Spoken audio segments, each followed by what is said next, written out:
I caught my son-in-law in the kitchen at 3 o'clock in the morning scrubbing that thing at the sink like his life depended on.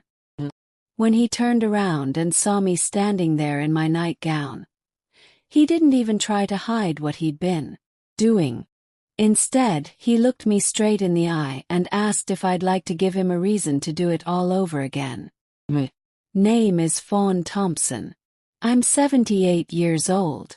And if you saw me at Sunday service at Clarity Springs Baptist Church, you'd think I was just another widow who bakes cornbread for the potluck and keeps to herself. You'd never imagine that I've been living with a secret so dark it's been eating me alive from the inside out. But tonight, sitting here on my porch with a Nebraska wind carrying the scent of wheat fields and distant rain, I've decided it's time to tell you everything. Every shameful detail, every moment that led me to become someone I never thought I could be.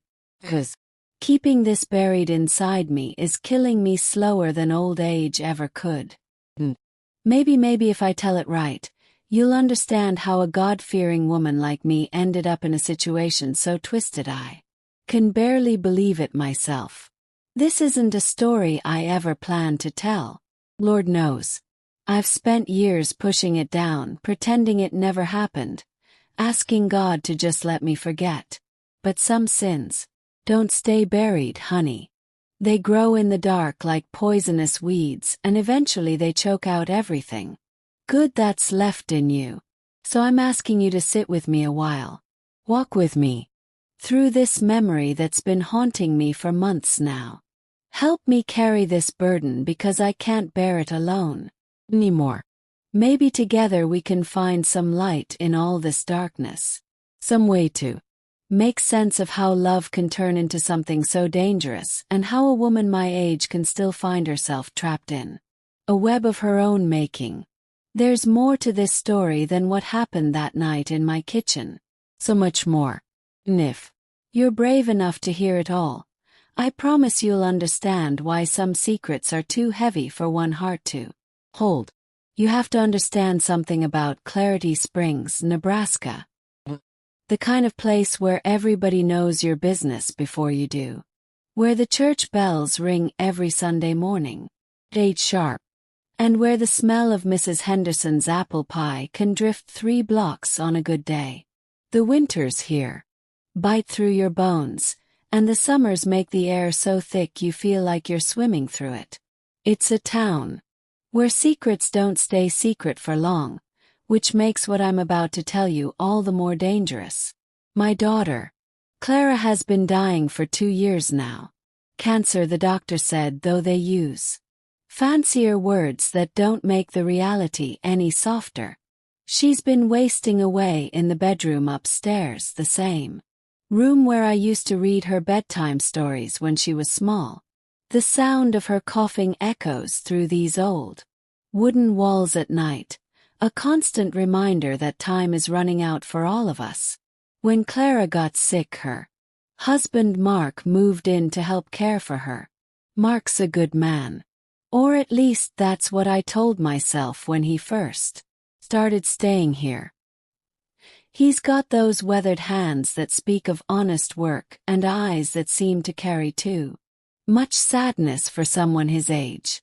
He tends to the small garden out back, fixes things around the house that my late husband never got around to, and speaks in that soft way that people do when they're trying not to wake the living under the same roof as Mark should have been a blessing. 2 people sharing the burden of watching someone you love slip away. Taking turns sitting by Clara's bedside, making sure she takes her medicine, pretending everything's going to be fine when we both know it isn't. That's what it should have been. But somewhere between the long nights and the shared grief, something shifted. Started small. Hand on my shoulder that lingered too long when he brought me coffee. The way his eyes would find mine across Clara's sick bed. Conversations that continued in the hallway after Clara had fallen asleep. Nothing you could point to and say was wrong. Exactly. Nothing that would make the church ladies raise their eyebrows if they saw it. Told myself it was just loneliness. After my husband passed 3 years ago, this house had felt too empty, too quiet. Having Mark here brought some life back into these rooms, some warmth into corners that had grown cold. I convinced myself that what I was feeling was gratitude, nothing more.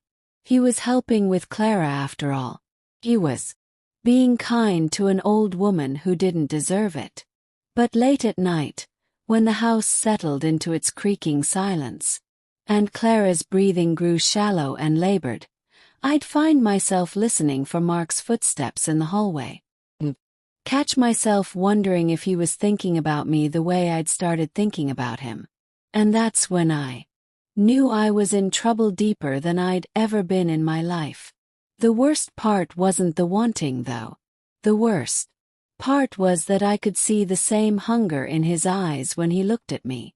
We were two drowning people reaching for each other, and neither of us cared that we were pulling each other down. And that's when everything started to fall apart piece by piece. Until that night, when I found him at the kitchen sink, washing away the evidence of what we'd become. The first time Mark really looked at me, really looked, not the polite glances you give your dying wife's mother, was on a Tuesday afternoon in late September. Clara had been having one of her bad days. Couldn't keep anything down. And the doctor had just left with that expression they get when they're running out of things to try. I was standing in the kitchen, my hands shaking as I tried to make sense of the new medication schedule. When Mark came up behind me, I felt his presence before I heard him. The way you feel a storm coming before you see the clouds. When I turned around, he was closer than he needed to be. Close enough that I could smell the soap he used and see the flecks of gold in his brown eyes. He didn't say anything at first, just reached past me to steady the paper that was trembling in my hands. His fingers brushed mine, and I swear something electric passed between us in that moment. Mark had this way of moving through the house like he belonged here, like he'd always been part of these walls and wooden floors. He'd grown up on a farm about 50 miles south, he told me, and his hands showed it, calloused and strong, the kind that knew how to coax life from reluctant soil. When he worked in my little garden, I'd watch him from the kitchen window. The way he'd touched the tomato plants like they were precious things, how he'd talk to them under his breath, as if they could hear him. We started having coffee together in the mornings before Clara woke up. It began innocent enough.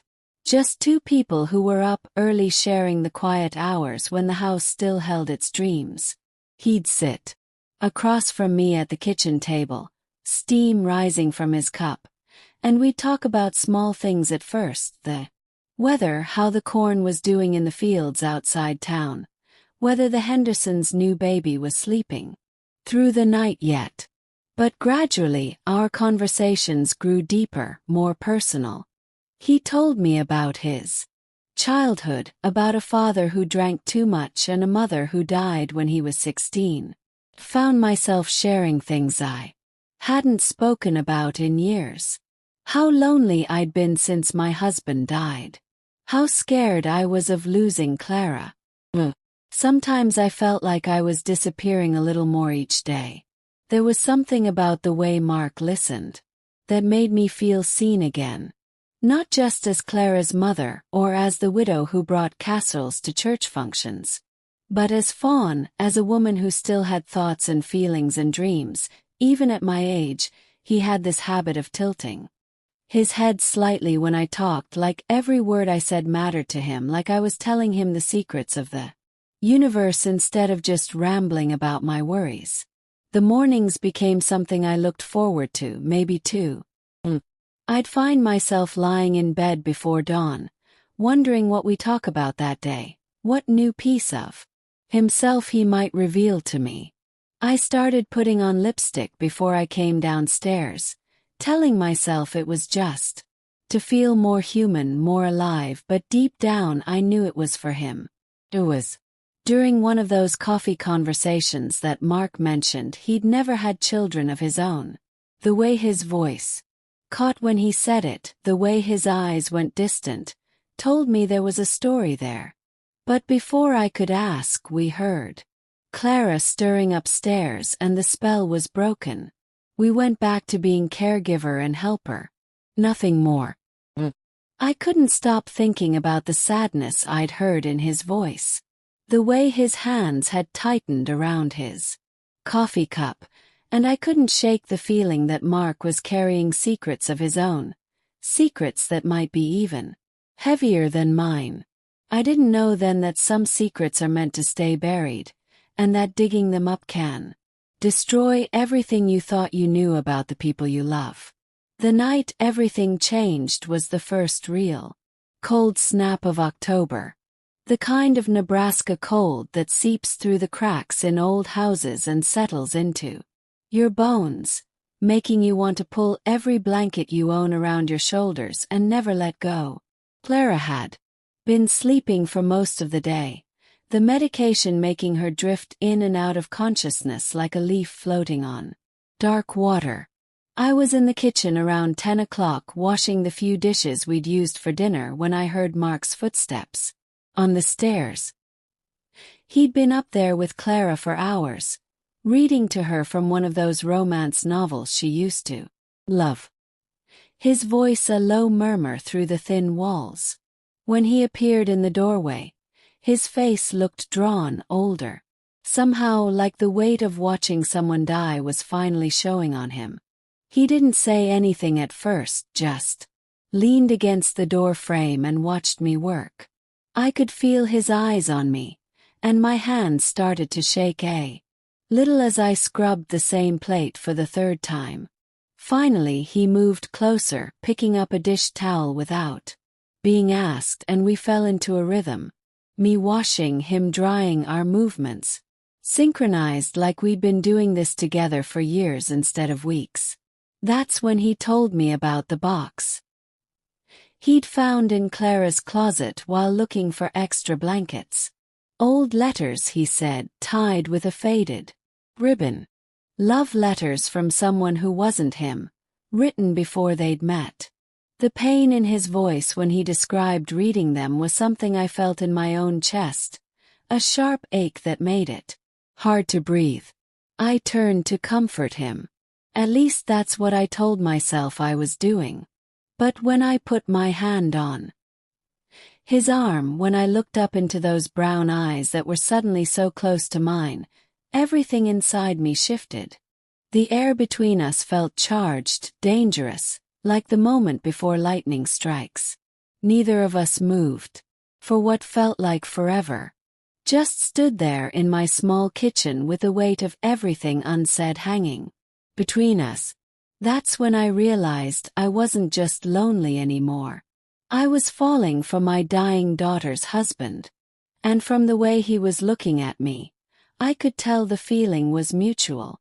The guilt hit me like a physical blow. Stepped back so fast I knocked over the dish soap, and we both watched it foam across the counter in thick white bubbles. Mark reached for the paper towels and I reached for the same ones, and our hands touched again. This time, neither of us pulled away. We cleaned up the mess in silence, but everything had changed between us. Every accidental brush of fingers, every moment our eyes met felt loaded with possibility and shame in equal measure. When we finished, Mark looked at me with an expression I couldn't quite read and said good night in a voice that sounded like he was drowning. I didn't sleep that night. I lay in my bed listening to the old house settle around us, knowing that Mark was just down the hall, knowing that Clara was dying upstairs, knowing that I had crossed some invisible line that good Christian women weren't supposed to cross. Every time I closed my eyes, I could see Mark's face in the kitchen, the way he'd looked at me like I was something precious and forbidden at the same time. The next morning, he was already gone when I came downstairs. left a note, saying he'd gone to town for supplies, but I knew better. He was running from what had almost happened between us, the same way I wanted to run but couldn't because this was my house, my daughter, my life. But you can't run from feelings, I learned. They follow you wherever you go, growing stronger in the dark places where you try to hide them. And when Mark came back that evening with groceries we didn't really need, and eyes that wouldn't quite meet mine, I knew we were both in trouble deeper than either of us had imagined. What I didn't know was that Mark had been keeping secrets long before he came into our lives. Secrets that would make my feelings for him look like child's play compared to the truth about who he really was. It happened on a Thursday night in late October when the wind was howling through the bare branches outside, and Clara had been sleeping for nearly 18 hours straight.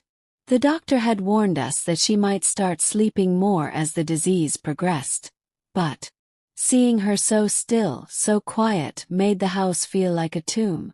Mark and I had been dancing around each other for weeks, finding excuses to brush hands when we passed in the hallway, lingering too long in doorways, having conversations that said everything and nothing at the same time.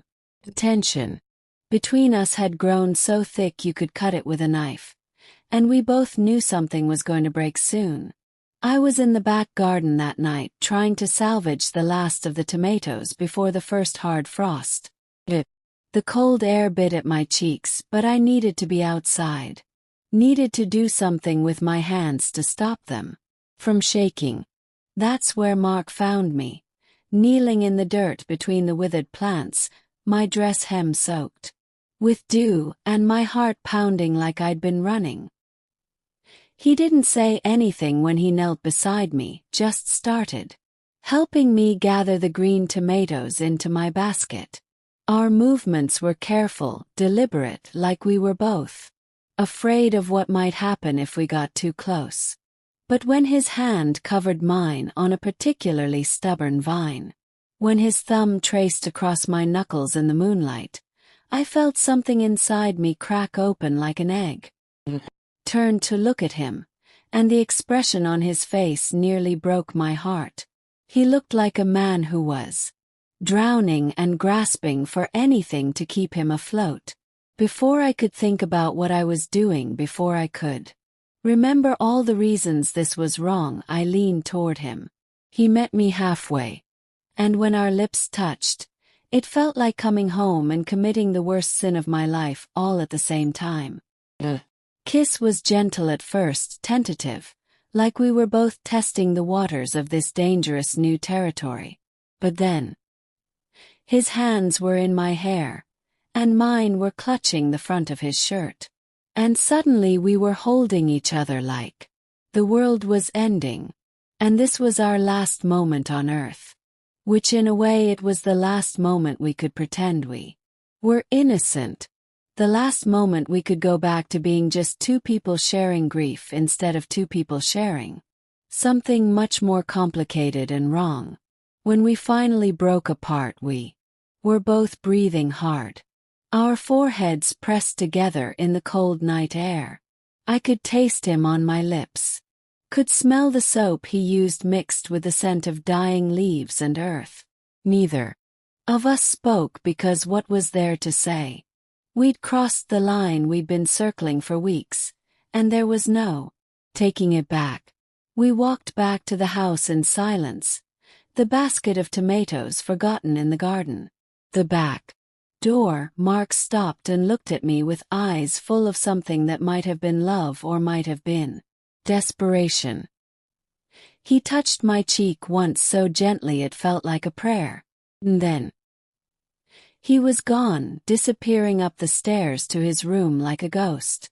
I stood in my kitchen for a long time after that, touching my lips and trying to figure out what I'd just done. Upstairs, Clara was dying. Upstairs, my daughter's husband was probably lying awake thinking about kissing her mother in the garden. And downstairs I was discovering that even at 78 years old, a woman could still make choices that would haunt her for the rest of her life. But the kiss was just the beginning. What I found out about Mark the next week would make everything we'd done seem like child's play, compared to the real sin he'd been hiding from us all along. After that night in the garden, Mark and I became like two magnets, unable to stay away from each other, but terrified of what would happen if we got too close again. The house felt charged with electricity, every glance loaded with meaning, every accidental touch sending sparks through my old bones that I thought had forgotten how to feel such things. Clara's condition was getting worse by the day. She barely woke up now except to take her medication, and when she did, her eyes had that distant look that comes before people slip away forever. Dr. Morrison had started talking about making her comfortable, which was his gentle way of saying there was nothing left to do but wait. The whole town knew Clara Thompson was dying, and the casseroles and prayer cards had started arriving with increasing frequency, along with those pitying looks that made me want to scream. It was Mrs. Patterson from down the street who first planted the seed of suspicion in my mind, though I didn't realize it at the time. She came by on a Tuesday afternoon with a tuna casserole and that particular expression church ladies get when they have gossip to share but want to pretend they're being helpful. She made the usual small talk about Clara's condition and how hard this must be for all of us. But then she lingered by the kitchen window looking out at Mark as he worked in the garden. There was something in the way she watched him, something calculating that made my skin crawl. Mrs. Patterson mentioned, almost casually, that Mark reminded her of someone she used to know, a man who'd lived over in Hastings about 10 years back. She said, same build, same way of moving. She couldn't quite place where she'd seen him before, but it was nagging at her. You know how these things do. Then she looked at me with those sharp little eyes of hers and asked if I knew much about Mark's past, about his family. I told her what I'd always known, that he'd grown up on a farm south of here, that his parents were dead, that he'd met Clara at a church social in Grand Island. But even as I said it, I realized how little I actually knew about the man I'd been falling in love with. Clara had never been one to share many details about her courtship, and I'd never thought to ask. Now suddenly, it seemed like a glaring oversight. After Mrs. Patterson left, I found myself watching Mark with new eyes. The way he always seemed to know his way around town despite claiming he'd never lived here before. How he never got mail, except for the occasional utility bill. The fact that he paid for everything in cash and never seemed to have any old friends or relatives who called or visited. That night, while Mark was upstairs reading to Clara, I did something I'd never done before in my life. I went through his things, just the basics he kept in the guest room, where he'd been sleeping since Clara got too sick to share a bed. His clothes were all relatively new, nothing with memories attached. No photo albums, no letters from home, no keepsakes from childhood. It was like he'd materialized out of thin air 3 years ago when he married my daughter. The only thing that seemed personal was a small wooden box tucked in the back of the closet. My hands were shaking as I opened it, expecting to find love letters or family pictures. Instead, I found something that made my blood run cold. A driver's license with Mark's photo, but a different name. Michael Hartley from Kansas City, Missouri. And underneath that, newspaper clippings about a family that had gone missing from that same city about 5 years ago. I stared at those papers until the words blurred together, my mind trying to make sense of what I was seeing. The missing family, a woman named Sarah Hartley and her 2 young children, had last been seen with Sarah's husband, who had disappeared the same night they did. The husband's name was Michael, and the grainy photo in the newspaper looked exactly like the man who had been living under my roof, caring for my daughter, kissing me in the moonlight. I closed the box with hands that wouldn't stop trembling and put everything back exactly as I'd found it. But as I crept back to my own room, one thought kept echoing in my mind. If Mark wasn't who he said he was, if he'd done something terrible to that family in Kansas City, then what did that make me? And more importantly, what did it mean for Clara? Lying helpless upstairs, completely dependent on a man who might be a killer. I didn't sleep for 3 nights. After finding that box, every creak of the house, every footstep in the hallway, made my heart race like a rabbit's. I'd lie there in the dark listening to Mark move around upstairs with Clara and wonder if I was sharing my home with a monster. The worst part was that I still felt that pull toward him, that terrible attraction that made me hate myself more with each passing hour. During the day, I tried to act normal, but everything felt different now.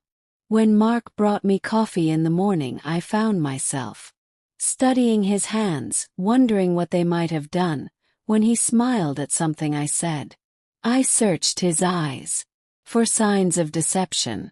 The man I thought I was falling in love with had become a stranger overnight, and yet my treacherous heart still fluttered when he was near. I started paying closer attention to his habits, the little things I'd overlooked before. How he always positioned himself where he could see both the front and back doors. The way he tensed whenever a car slowed down in front of the house. How he never answered the phone, always letting me take the calls. These weren't the behaviors of a simple farm boy who'd fallen in love with my daughter. These were the habits of a man who was hiding from something. The breaking point came on Sunday morning. Clara had been having one of her rare lucid days, actually sitting up in bed and asking for tea. I was in the kitchen preparing her breakfast tray when I heard voices from upstairs. Not just Mark's gentle murmur, but Clara's voice too, stronger than it had been in weeks. I crept up the stairs, telling myself I just wanted to hear my daughter's voice again. Really, I was hoping to overhear something that would either confirm or dispel my fears about Mark. What I heard instead was worse than anything I could have imagined. Clara was asking Mark about his family again. The same question she'd asked 100 times during her illness. But this time I heard something different in his answers. A hesitation, a careful choosing of words that made my skin crawl. When she asked about his mother, he paused just a beat too long before giving the same story he'd always told. When she mentioned wanting to visit his hometown someday after she got better, his voice got strange and tight. But it was what Clara said next that made my blood freeze in my veins. She told Mark that she'd been having dreams about a woman with long red hair and 2 little children. Dreams where they were calling for help but no one could hear them. She said the dreams felt so real, like memories that belonged to someone else. Mark went completely silent after that, and I could practically feel the tension radiating through the walls. I backed away from the door and made it to the kitchen just as Mark came downstairs. His face was pale, almost gray, and there was something in his eyes I'd never seen before. Something cold and calculating that made me understand with horrible clarity that my daughter's fever dreams might not be dreams at all. That afternoon, while Mark was out getting Clara's prescriptions filled, I made a decision that would either save us or destroy what was left of our family. I called the police station in Kansas City, Missouri. The officer I spoke with was kind but cautious. When I mentioned the name Michael Hartley and described the man living in my house, there was a long pause on the other end of the line.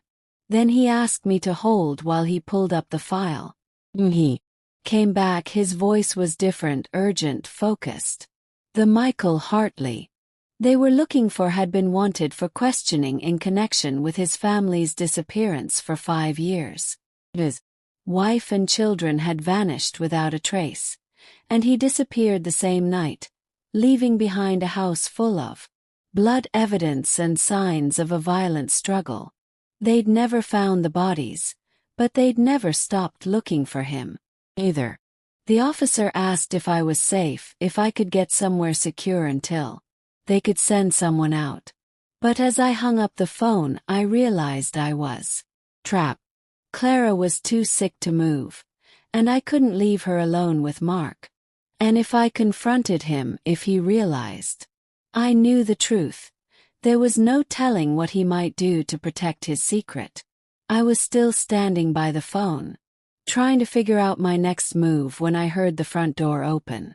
Mark was back from town, and from the sound of his footsteps, he was coming straight to the kitchen. I had about 10 seconds to compose myself, to pretend I was still the naive old woman who'd fallen for his lies. But as he appeared in the doorway with that familiar smile, the one that had once made my heart skip, I realized with crystal clarity that I wasn't just an old fool who'd been seduced by a younger man. I was a witness to something much darker, and witnesses to men like Mark had a way of disappearing, just like his first family had. The next few days passed like a fever dream. I went through the motions of caring for Clara, cooking meals, making polite conversation with Mark, all while my mind raced with the terrible knowledge I was carrying. Every smile I forced felt like swallowing glass. Every time he touched my arm or looked at me with those eyes that had once seemed so kind, I had to fight the urge to run screaming from the house. The police officer from Kansas City had promised to send someone out to investigate, but he'd warned me it might take a few days to coordinate with the local authorities. Few days felt like a lifetime when you're living with a man who might have killed his own children. I found myself checking and double-checking the locks at night, keeping a knife from the kitchen drawer under my pillow, jumping at every shadow. Clara's condition took a sharp turn for the worse. On Wednesday, she stopped waking up entirely, her breathing becoming shallow and labored. Dr. Morrison came by and gently explained that we were probably looking days, not weeks. The whole time he was talking, Mark stood beside Clara's bed, holding her hand, playing the part of the devoted husband so perfectly that I almost doubted what I'd learned about almost. But that night, something happened that erased any remaining doubts I might have had. I was up late, unable to sleep for the third night running, when I heard Mark moving around upstairs. Nothing unusual in that. He'd taken to sitting with Clara through the night, holding vigil as her time grew short. But then I heard something that made my blood run cold. The sound of the closet door opening, then closing, then the unmistakable creak of loose floorboards being lifted. He was moving the box with his real identity, with the newspaper clippings about the missing family. He was either hiding it somewhere new or getting rid of it entirely. I crept to the bottom of the stairs and listened. Mark's footsteps were deliberately quiet, the kind of careful movement you use when you don't want to wake anyone. I heard the back door open and close with barely a whisper of sound.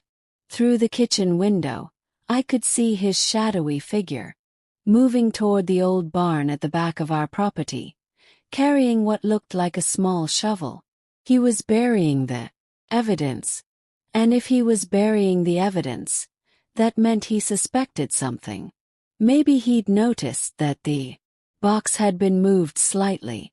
Maybe he'd seen the fear in my eyes despite my best efforts to hide it.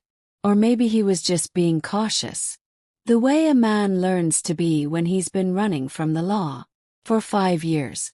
I watched from the window as he disappeared into the darkness beyond the barn. This was my chance. Maybe my only chance to find out what else he might be hiding, to look for anything that might help the police when they finally arrived. Moving as quietly as I could, I made my way upstairs to the guest room. The floorboard he'd been was obvious. It sat slightly higher than the others now, hastily replaced. Using a butter knife from my pocket, I managed to pry it up just enough to peer underneath. What I found there made me wish I'd never looked. Wrapped in an old pillowcase were more newspaper clippings. But these weren't about the missing family in Kansas City. These were about other disappearances, other families going back nearly a decade. Different cities, different names, but always the same pattern. A husband and father who vanished just before or just after his family went missing. There were at least 6 different sets of clippings, 6 different identities that Mark had apparently used over the years. And at the bottom of the pile was something that made my hands shake so violently I nearly dropped everything. A driver's license with yet another name. But Clara's picture on it. My daughter's face. But the name read Patricia Stevens. From Denver, Colorado. The realization hit me like a physical blow. Clara wasn't Mark's first wife. She was just his latest victim. The illness that was killing her wasn't natural. Somehow, someway, he was poisoning her slowly and carefully, just like he'd probably done to all the others. And when she died, he'd disappear again, taking on a new identity, finding a new family to destroy. I was still staring at that horrible fake ID when I heard the back door open downstairs. Mark was coming back from burying the original box, and here I was, crouched over his secret hiding place with evidence of his crime scattered around me. My heart was pounding so hard I was sure he'd be able to hear it from downstairs. Moving faster than I'd moved in years, I shoved everything back under the floorboard and tried to get it to sit flat. But my hands were shaking so badly and I could hear Mark's footsteps on the stairs, now coming closer to where I was kneeling in his room with guilt written all over my face. I managed to get to my feet just as his shadow appeared in the doorway. He looked at me with those eyes that weren't kind at all anymore, just cold and calculating, and I knew with absolute certainty that my time was running out just as fast as Clara's was. Standing there in Mark's doorway with his cold eyes boring into mine, I felt like a deer caught in headlights. My mouth went dry as dust, and I could hear my own heartbeat thundering in my ears. For what felt like an eternity, neither of us moved or spoke. The silence stretched between us like a loaded gun, and I knew that whatever I said next would determine whether I lived through the night. Mark's voice, when he finally spoke, was so quiet I almost didn't hear it. He asked what I was doing in his room, and there was something in his tone that made my skin crawl. Not anger exactly, but a kind of patient curiosity, like a cat watching a mouse try to figure out which way to run. Could see him taking in every detail, my trembling hands, my flushed face, the way I was standing just a little too close to where the loose floorboard was. I did what any scared old woman would. Ooh. I lied through my teeth. I told him I'd heard a noise and came to check on him, thinking he might have fallen or needed help with Clara. The words came out shaky and breathless, but they came out, and that was something. Mark nodded, slowly, like he was considering my explanation, turning it over in his mind to see if it held water. Then he stepped into the room, closing the door behind him with a soft click that sounded as final as a coffin lid closing. My blood turned to ice water in my veins. No. My 78 years, I'd never been so terrified. Not even when my husband had his heart attack right there in our kitchen. Not even during the tornado that took out half of Clarity Springs. When I was a girl, Mark moved closer, and I could smell that familiar scent of soap and earth that had once comforted me but now made me nauseous. He reached out and touched my cheek almost gently, the same way he touched me that night in the garden when I thought I was falling in love. But now his touch felt like ice, and I had to bite my tongue to keep from screaming. He told me he'd noticed I seemed different lately, more nervous, more jumpy. He wondered if maybe I'd seen something or heard something that was troubling me. His voice was still soft, still patient, but there was still underneath it now a hardness that made it clear this wasn't really a question. It was a test, and if I failed I had a feeling I wouldn't get a second chance. Looking back, I think that was the moment I truly understood what kind of man Mark really was. Not just a killer but something worse. A hunter who enjoyed the fear in his prey's eyes. Before he moved in for the kill, he wasn't angry that I discovered his secrets. He was excited by it, thrilled by the challenge of deciding what to do with me now that I knew. But I'd lived through the depression, 2 wars, childbirth, raising a daughter, burying a husband, and watching that same daughter waste away from cancer. Might have been scared, but I wasn't broken. Not yet. And somewhere in the deepest part of my soul I found a spark of the woman I used to be.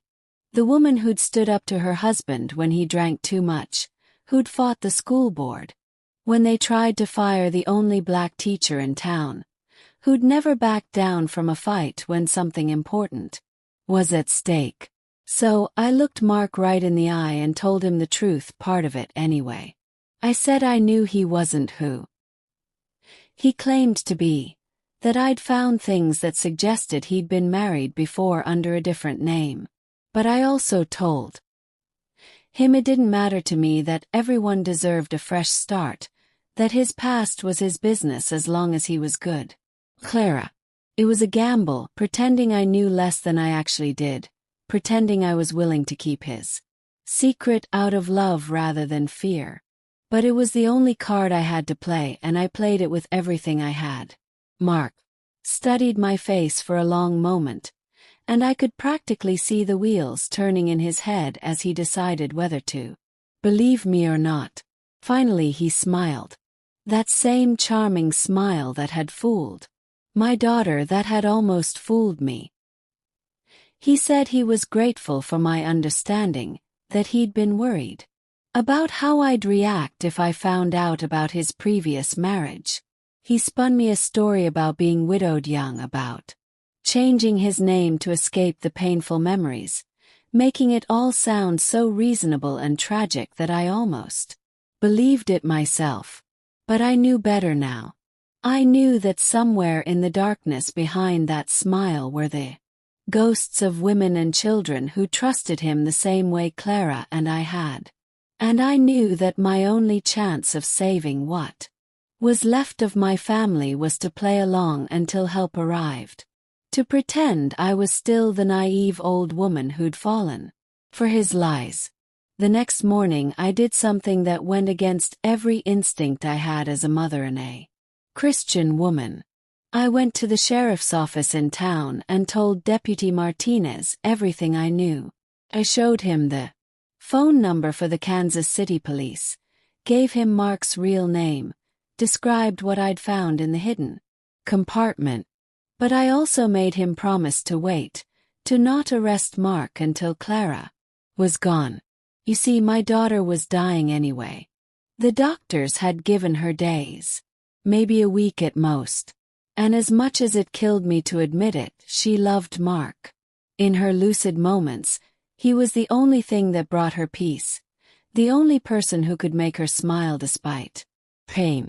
If the police took him away now, Clara would die alone and heartbroken, wondering why the man she loved had abandoned her in her final hours. So I made a deal with the devil, or maybe with myself. I'd keep Mark secret for just a little longer, just until Clara passed. Then I'd make sure he paid for what he'd done to all those families, all those innocent people who trusted him the same way we had.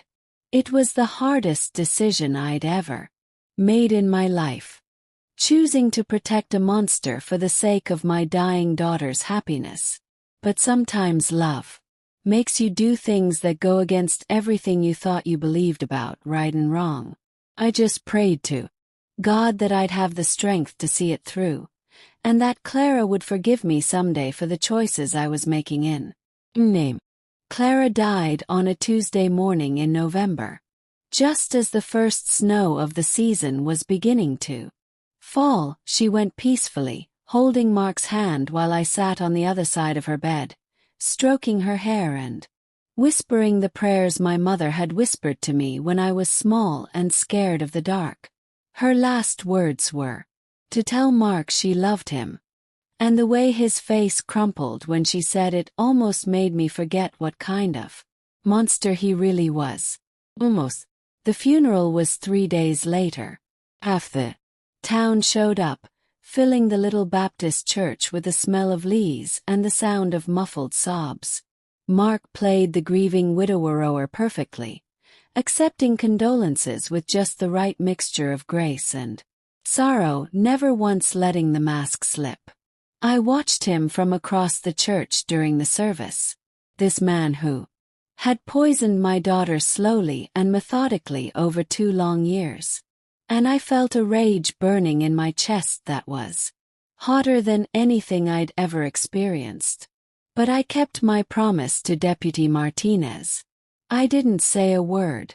Didn't give Mark any reason to suspect that his time was running out. The plan was for the police to arrest him after the funeral once Clara was buried and at rest. One more day, Martinez had said. Just give us one more day to coordinate with Kansas City and make sure we have everything we need to make the charges stick. After the burial, people came back to the house for the traditional meal.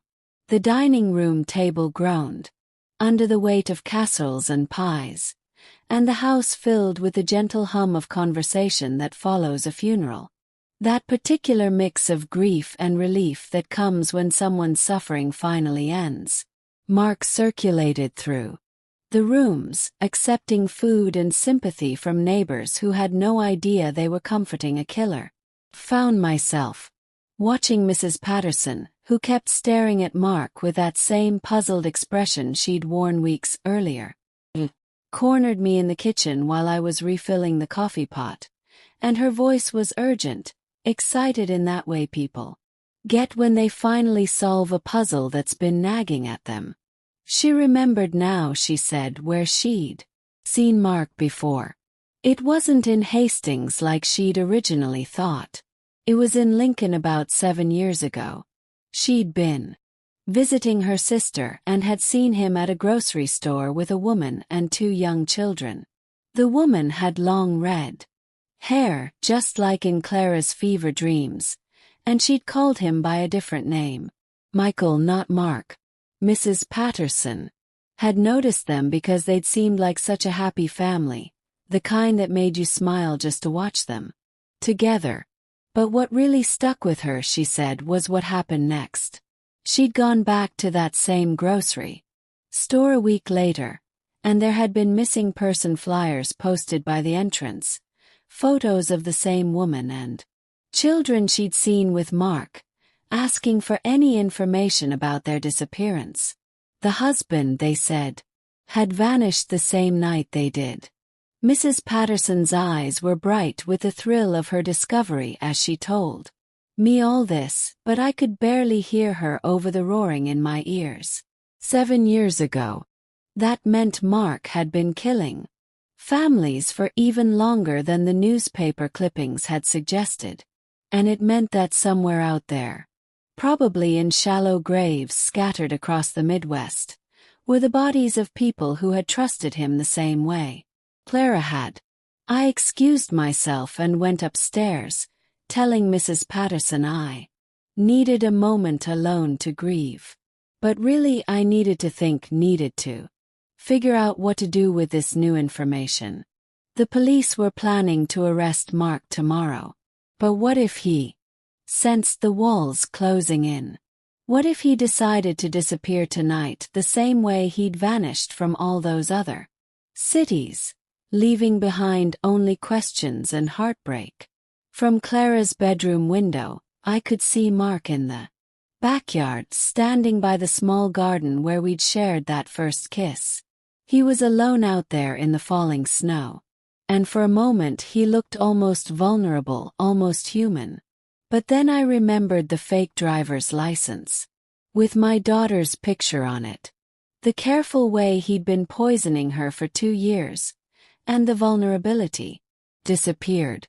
That's when I noticed something that made my heart stop. Mark was holding a suitcase, not one I recognized. Something small and worn that he must have kept hidden somewhere in the house. As I watched, he opened it and began placing items inside. Clothes, papers, what looked like cash. He was packing. He was getting ready to run. I flew downstairs, my mind racing. The guests were starting to leave, offering final condolences and promises to check on me in the coming days. I smiled and nodded, and accepted their hugs, all while watching Mark through the window, watching him prepare to disappear. Forever, just like he'd done so many times before. Deputy Martinez had given me his card with instructions to call immediately if anything seemed wrong.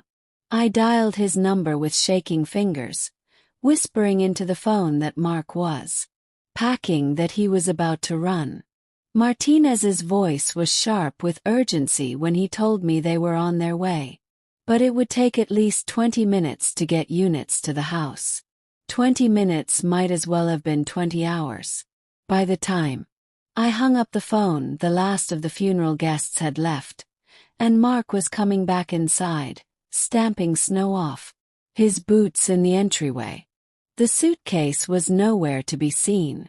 He must have hidden it somewhere, maybe in his car or in the barn. We stood there in my kitchen, just the two of us, surrounded by the remnants of Clara's funeral meal. Mark looked at me with those eyes that had once seemed so kind, so full of grief for my dying daughter. But now I could see them for what they really were: cold, calculating, predatory. He knew something had changed, even if he couldn't quite put his finger on what. He moved closer and I forced myself to stay still, even though every instinct was screaming at me to run. When he reached out and touched my face, his fingers were ice cold against my skin. Mark told me he'd been thinking about leaving Clarity Springs, starting fresh, somewhere new. The memories here were too painful, he said. Too many ghosts. He asked if I'd consider coming with him, starting a new life together somewhere far from all this sadness. The invitation was spoken gently, almost tenderly, but I could hear the threat underneath it. This wasn't really a request. It was a test. If I said yes, he might let me live long enough to become his next victim. If I said no, well, I had a feeling I'd end up buried in that garden where we'd first kissed. Just another secret for Mark to carry to his next identity. I looked into his eyes, those eyes that had fooled me for so long, and I made my choice. Told him yes, that I'd go with him anywhere. I'd lost Clara, I said, and he was all I had left in the world. Mark smiled then, that charming smile that had been the last thing so many people had seen before he destroyed their lives. And as he pulled me into his arms, holding me close while the snow continued to fall outside, I closed my eyes and prayed that the police would arrive before he decided it was time for me to join my daughter. The police sirens pierced through the quiet November evening. Exactly 18 minutes after I'd made that phone call. I was still in Mark's arms when we heard them, still pretending to be the grieving old woman who was grateful for his comfort. But when those sirens started wailing in the distance, getting closer by the second, I felt his whole body go rigid against mine. Mark pulled back and looked at me with eyes that were suddenly as cold as the snow falling outside. In that moment the mask finally slipped completely. The gentle, grieving widower disappeared, and what was left was something that made my blood freeze in my veins. He knew. Somehow he knew exactly what I'd done. The next few minutes passed in a blur of terror and confusion. Mark grabbed my arm with enough force to leave bruises and dragged me toward the back door. His movements sharp and desperate. He was talking, saying something about how disappointed he was in me. How he'd really hoped we could do this the easy way. But I could barely hear him over the sound of my own heart pounding and the sirens getting closer and closer. We made it to the back porch before the police cars came roaring up my driveway, their red and blue lights painting the falling snow in strange shifting colors. Mark stopped dead in his tracks still, gripping my arm, and I could feel him calculating his options, weighing his chances of escape against the number of officers I could see getting out of their vehicles. That's when Deputy Martinez's voice boomed across the yard, amplified by a bullhorn, ordering Mark to release me and put his hands in the air. The sound of his voice so strong and official made something inside me snap back into focus. I wasn't just a victim anymore. I was a witness and I had a job to do. I yanked my arm free from Mark's grip and stumbled away from him, putting as much distance as I could between us. When I turned back to look at him, he was standing there in my backyard like a statue, his hands raised, but his eyes still fixed on me with an expression of pure hatred. That's when he spoke, and what he said made my knees nearly buckle. Mark told the officers that I was confused, that grief had made me delusional. He said I'd been making up stories about him, wild accusations born out of jealousy and sorrow. He even suggested that I might have been the one poisoning Clara, that I'd been slowly killing my own daughter out of some twisted need to keep her close to home. The lies rolled off his tongue so smoothly, so convincingly that for a moment I wondered if anyone would believe me over him. But Deputy Martinez had done his homework. As they handcuffed Mark and read him his rights, Martinez looked him straight in the eye and called him by his real name, Michael Hartley. Then he listed off the other names, the other identities Mark had used over the years. David Sterling from Colorado, James Patterson from Iowa, Robert Mills from South Dakota. 7 different names. 7 different families that had disappeared after trusting him with their lives. The look on Mark's face when he realized how much we knew was something I'll never forget. All that careful charm, all that practiced innocence, crumbled away like old paint peeling off a wall. What was left underneath was raw and ugly and utterly without remorse. As they loaded him into the police car, Mark looked at me one last time through the window. His lips moved, forming words I couldn't hear but could easily read. You should have come with me even in handcuffs, even caught red-handed. He was still trying to control the narrative, still convinced that his way was the right way. The next few hours were a whirlwind of questions and statements and explanations. I told the police everything about the box I'd found, about the newspaper clippings, about the fake ID with Clara's picture on it. I described how I'd started to suspect that Clara's illness wasn't natural, how Mark had probably been poisoning her slowly and carefully over the course of 2 years. The hardest part was admitting that I'd fallen for him, that even knowing what he was, part of me had still been drawn to his charm. Deputy Martinez was kind about it, explaining that sociopaths like Mark were experts at manipulation, that it wasn't unusual for their victims' families to feel conflicted about them, even after the truth came. But the real shock came 3 days later when the forensics team finished processing Clara's body. The autopsy revealed something that nobody had expected. Clara hadn't been poisoned at all.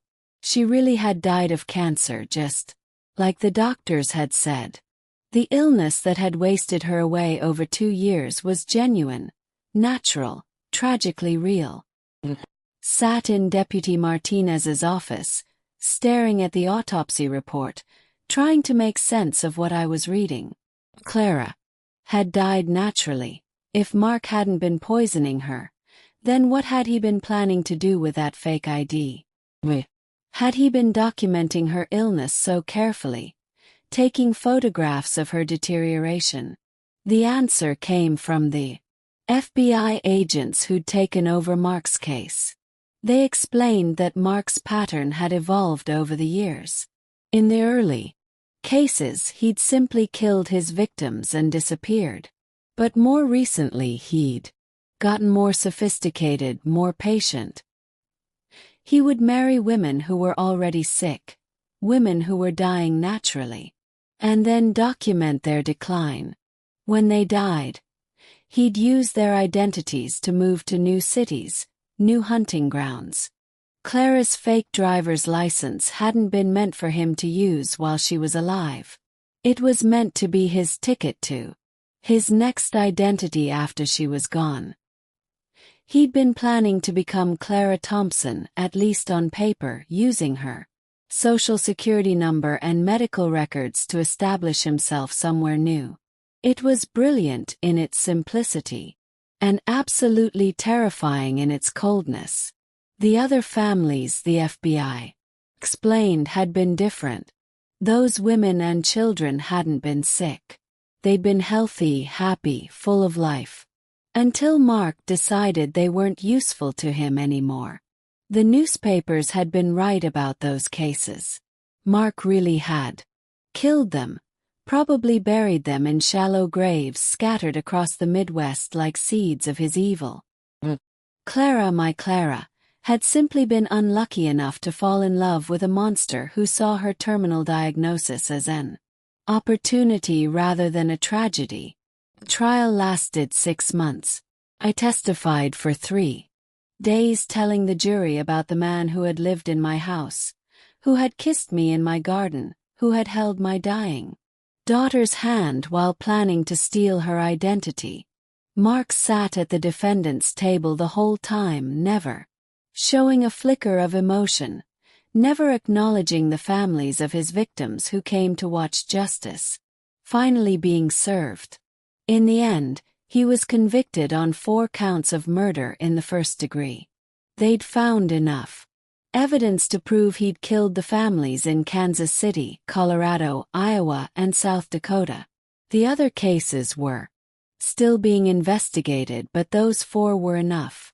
Mark received 4 life sentences without the possibility of parole.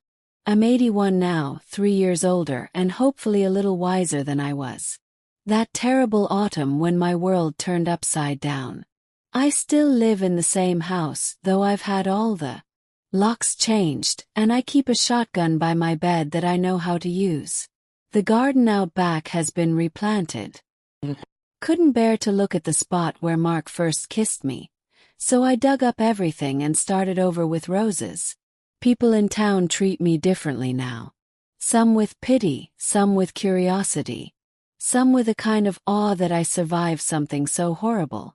Mrs. Patterson still brings me casseroles, though she's never quite gotten over the fact that she was right about Mark all along. She'd pushed harder with her suspicions. Maybe Clara would have died without ever knowing she'd married a killer. Maybe that would have been a mercy. I've learned something important in these 3 years since Clara died. There's no shame in being fooled by evil when it comes disguised as love. Mark was a master manipulator, a predator who'd Spent decades perfecting his act. The fact that he fooled me, fooled Clara, fooled whole communities of people, doesn't make us weak or stupid. It makes him monstrous. But I've also learned that even at my age, even after everything I've been through, there's still strength left in these old bones. There's still fight left in this battered heart. When the darkness came calling, when evil walked right through my front door and sat down at my kitchen table, I found a way to survive it. I found a way to stop it. And that's something worth remembering, honey. No matter how old you are, no matter how tired or broken or foolish you might feel, there's always a chance to do the right thing when it matters most. There's always a chance to be braver than you ever thought you could be. If my story has moved you, if it's made you think about the people you trust and the secrets we all carry, then maybe Clara's death wasn't completely in vain. Maybe some good can come from all this darkness. Share this story with someone who needs to hear it, someone who might be in danger and doesn't even know it. Keep your eyes open for the people in your life who seem too good to be true, 'cause sometimes they are. And tell me, what city are you watching this from? I'd love to know where my words are reaching, where Clara's memory is traveling. If you've made it this far with me through all these dark memories and terrible truths, then you're part of my family now. You're part of the people who helped me carry this burden when it was too heavy for one old woman to bear alone. Subscribe to hear more of my stories, because Lord knows I've got plenty more to tell. And remember, evil might be patient, might be clever, might even be charming, but it's not stronger than the truth. It's not stronger than love. And it's sure not stronger than a grandmother who's got nothing left to lose and everything left to protect. The snow is falling again outside my window as I finish this story, just like it was that night when Mark finally showed me who he really was. But this time I'm not afraid of the darkness. This time, I know I'm strong enough to face whatever comes next. The story continues in the next chapter in the next linked video. But first, I need you to subscribe to join the family, as we are looking forward to hit our first 10,000 subscribers target, and feel free to share your story in the comments. You matter, your voice does too.